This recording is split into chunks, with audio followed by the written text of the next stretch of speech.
দুনিয়াতে যে সত্যি ভগবান বলতে আছে এটা আমি খুব বিশ্বাস করি।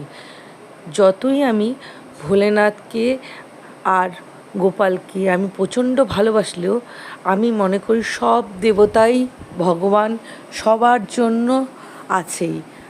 আমি আগের ভিডিওতেই বলেছিলাম যে আমি মাসির বাড়িতে গিয়ে পুজো দেওয়ার ইচ্ছা ছিল, কিন্তু আমার হয়নি। কিন্তু মা টেনেই নিয়েছিল আমাকে যাওয়ার জন্য। তো সেদিনকে সারাটা দিন আমি যাইনি বলে মনসা পুজোর দিন আমি একটু বিকালবেলা পাড়ায় দু জায়গায় আমার মন্দির আছে, সেখানে গিয়ে দেখো এরকম প্রসাদ পেয়ে গেলাম। প্রসাদ পেয়ে যাবো যে ভাবতে পারিনি। প্রসাদ খাওয়ার জন্য সেই প্রসাদ খেয়ে আমি বেরিয়ে পড়লাম মাসির বাড়ির জন্য উদ্দেশ্যে।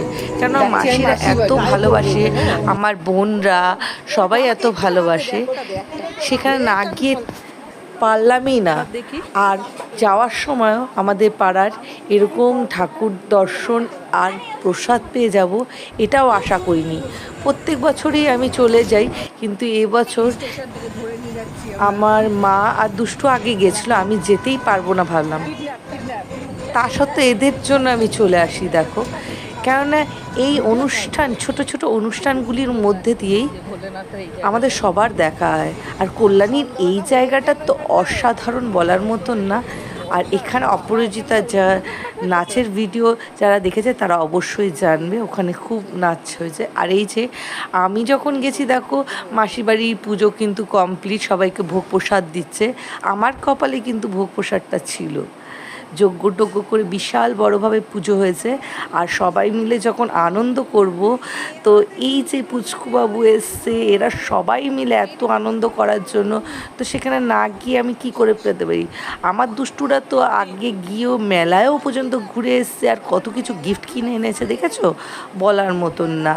আমি যে যাব সেটাও ভাবার মতন না। একটু পুজো তো ভেবেছিলাম, সেটার জন্য আমি না প্ল্যানিং করেই বেরিয়ে পড়লাম অত রাত্রে, তাও পুজোর শেষে। তাও এমনই জিনিস, সেই প্রসাদও পেলাম সব জায়গার থেকে। কিন্তু আমি যখন স্টেশনে ট্রেনের মধ্যে, তখন দেখছি যে একটা লোক 6খানা কলা নিয়ে এসছে অত রাত্রে, প্রায় 10টা সাড়ে 10টার সময় আমি গেছি। তখন যে কলাটা পাবো আমি নিয়ে চলে গেছি। আর এখানে ভিডিওতে নেই, কিন্তু আমি পরের দিন সেই কিন্তু দধিমঙ্গল হলো, তারপরেই বরণ করে বিসর্জন হয়েছে। কিন্তু আমি সকালের পুজোটা কিন্তু মা আমার হাতেই নিয়েছে, ব্রাহ্মণ দিয়ে। এটা আমি মানি খুবভাবে। আর মাসির পুজোটা দেওয়া তো অসাধারণ। পরের দিন এত সুন্দর বরণ করে মা বিদায় হলো, সেটাও দর্শন পেলাম। একদিন পর বাড়ি ফিরলাম, তাও দেখো মায়ের দর্শন কিন্তু আমার কাছে মিললই। রাস্তা দিয়ে এরম একটা ভাসান চলে যাচ্ছিলো, আর আমাদেরও দর্শন হয়ে গেল ঠাকুরের। জয় মা।